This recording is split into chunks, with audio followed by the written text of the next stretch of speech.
Again, a live look here at the Israel-Gaza border as we do go over the latest on all of this here. We do know that President Biden detailed that three-phase deal proposed by Israel that would free the remaining hostages and end the war in Gaza. During an address to the American people Friday, Biden explained that Hamas is, quote, no longer capable of carrying out another large-scale attack, so Israel has achieved its goal of dismantling the terror group. The first phase of that Israeli deal would last for 6 weeks. Biden says it would include a, quote, full and complete ceasefire, a withdrawal of Israeli forces from densely populated areas of Gaza, and the release of some hostages, including all Americans, as well as women, the elderly, and the wounded. Hundreds of Palestinian prisoners would also be freed, and we're told that 600 trucks of humanitarian aid would be allowed into Gaza daily. Now, the second phase would include the release of all remaining living hostages, including male soldiers, and Israeli forces would fully withdraw from Gaza. The final phase does include the start of a major reconstruction effort of Gaza. That 4-page Israeli proposal delivered to Hamas on Thursday and still needs to be approved by the terror group. I do want to pop this up for you here as we are now also hearing from Netanyahu. His response there on your screen. He says Israel's conditions for ending the war have not changed. The destruction of Hamas military and governing capabilities, the freeing of all hostages, and ensuring that Gaza no longer poses a threat to Israel. Want to talk about all of this here and bring in a friend of the show, Avi Melamed, a former Israeli intelligence official and the founder of Inside the Middle East. Thank you so much for taking the time to be here with us today. Hello, Josh. Thank you for having me. Of course. Well, first off, I do want to get your initial reaction because we heard from Biden during that speech on Friday, and he said the war does need to end. And then he outlined that 3-part plan that he said was actually proposed by Israel and approved by the U.S. that still needed to be approved by Hamas. So overall, what are your thoughts, your concerns, your feelings about that deal and how it would play out? Well, Josh, actually, my major thought is about the things that are not said. And I'm wondering what is beyond the scene. And there must be some things going on beyond the scene. The reason I'm saying that is because in Biden's statement, Biden basically said this is the Israeli offer. And he was mostly addressing the Israelis, trying to explain to the Israelis why they should take the deal. But it's the same time, it's the same offer that was made by the Israeli government.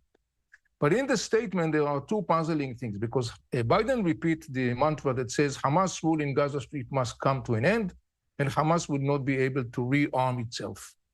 How is that going to be achieved? This is the thing that puzzles me, and that's the reason why I'm thinking about what is beyond the scene. And my thought on that, for example, is that there is a very significant player that, roughly speaking, almost not mentioned, but it should be mentioned very much, and that is Egypt, and particularly in the context that referred to prevent Hamas the ability to rearm itself. Because Hamas was able to rearm itself because it got massive flow of weapons smuggled to Gaza Strip from Egypt. And I did pull up that statement that was made by Netanyahu. He's actually spoken just a few times here, and I do actually want to pop up another portion of that statement on your screen as he says, under the proposal, Israel will continue to insist that those conditions are met before a permanent ceasefire is put into place. The notion that Israel will agree to a permanent ceasefire before those conditions I mentioned are fulfilled is a, quote, non-starter. So my question, does it seem as though we're hearing two different things from Biden and Netanyahu, or are they on the same page here?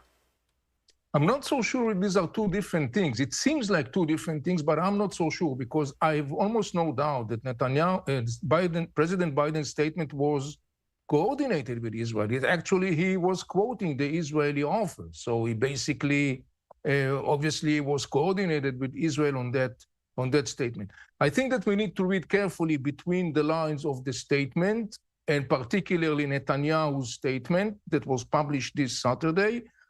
Part of it is, I would say clearly, is addressing its political base. But I think that it may indicate, again, and it goes back to what I'm puzzled about mostly, and this is the things that have not been said and the things that have not been written.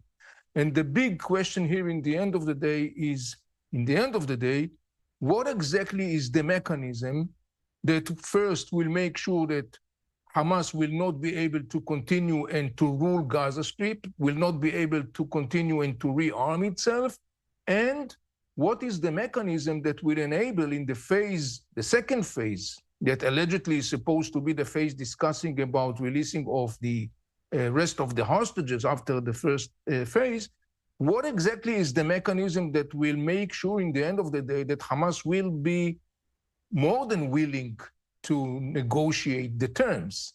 Those are three things that I don't see in the statement. And the fact that I don't see in the statement is very puzzling, because it's very clear that there must be some sort of mechanism to address those questions. And I wonder why those mechanisms are not mentioned specifically. I want to take a closer look at what's going on to the north there, because we know that there is the fighting that's intensifying between Hezbollah and Israel. It looks like within the last few hours there have been more attacks there from Hezbollah on Israel, and it almost seems like they're happening at this point on a daily basis. So my question for you, if a deal is reached between Israel and Hamas that does lead to a permanent ceasefire in Gaza, how does that affect the fighting between Israel and Hezbollah? Would it affect it in any way? Well, Josh, Nasrallah, the leader of Hezbollah, said from the beginning, day one of this war, he said, look, once there is going to be a ceasefire, Hezbollah will hold this fire. So theoretically, once there is a ceasefire agreement reached, Hezbollah basically will have no more reason to continue the fight. There is a lot of outcry in Lebanon. The Lebanese are enormously concerned with the possibility that the Hezbollah once again will drag them to a war that they are not part of, they don't want to be part of. And in the end of the day, they are not the one making the call. It's Hezbollah that makes the call in Lebanon, or to be more accurate, the Iranians. So at the same time, when Biden was announcing that three-part deal to essentially end the war, Hamas did release another propaganda video featuring one of the hostages taken on October 7th. Does this appear to be more psychological warfare? Because why would they release that at the same time that Biden is saying we have a deal here that could end the war? Hamas is a very sophisticated player. He knows how to play very well the psychological and the media arenas. He has been doing that all along the way. And unfortunately, I would add, there are some circles in the West who are very receptive to Hamas propaganda and messages. So this is something that Hamas has been doing all the time and will continue to do all the time. This is part of the game, by the way, exactly like what Hezbollah is doing. Israel has now entered central Rafah. The troops are there. So what is the goal from here? I think that the core segment in the context of Rafah is the story of the Philadelphia corridor, or the Philadelphia road. This is the road that is kind of like 10 miles long or so between Gaza Strip and Egypt, parallel to the Egypt-Gaza borderline. This is the corridor that beneath, and not less above, huge flow of weapons streamed its way to Gaza Strip for the last years. And there has been many, many tunnels that reportedly the Egyptians were able to eliminate most of them, but apparently there is a very active industry on both sides, Egypt and Gaza, that is involved in the streaming of weapons into Gaza Strip. As you can understand, there is a lot of money involved here. And so the control over the Philadelphia road that Israel now maintain, that control is supposed, at least theoretically, to give Israel a pressure card on Hamas by suffocating its oxygen, military oxygen pipelines that are coming from Egypt. Because in the end of the day, that has been the major source of the weapons, the ammunitions, the huge amount of weapons that were streaming to Hamas in Gaza Strip in the last years. I do want to talk really quickly here about those tunnels that are underneath Egypt, or actually Rafah, that are leading to Egypt, as according to the IDF, there are dozens upon dozens of them that have been discovered. So does that lead to concerns about whether the hostages themselves are actually still in Gaza, or if they have been brought over to Egypt or elsewhere?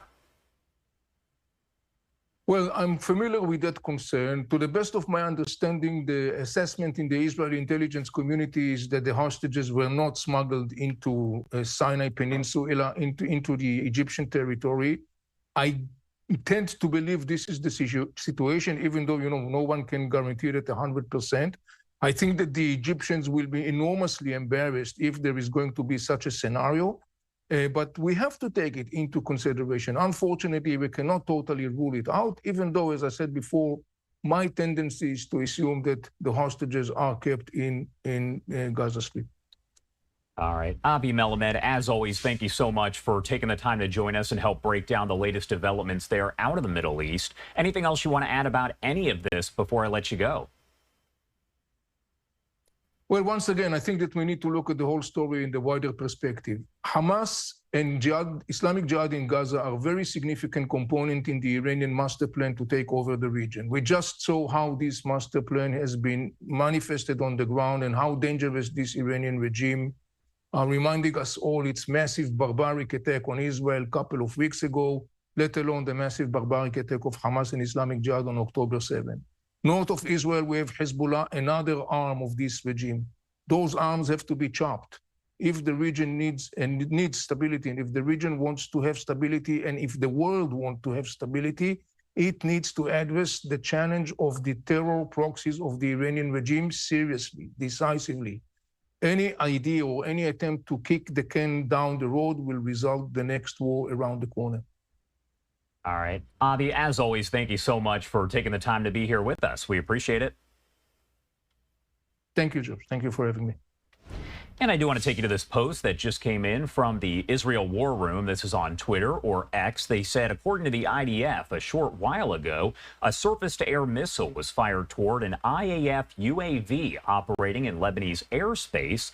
The UAV was hit and fell in Lebanese territory. That incident is under review. The IAF will continue to operate in Lebanese airspace to fulfill the IDF's missions. Now, if you're not familiar, the IAF would be the Israel Air Force.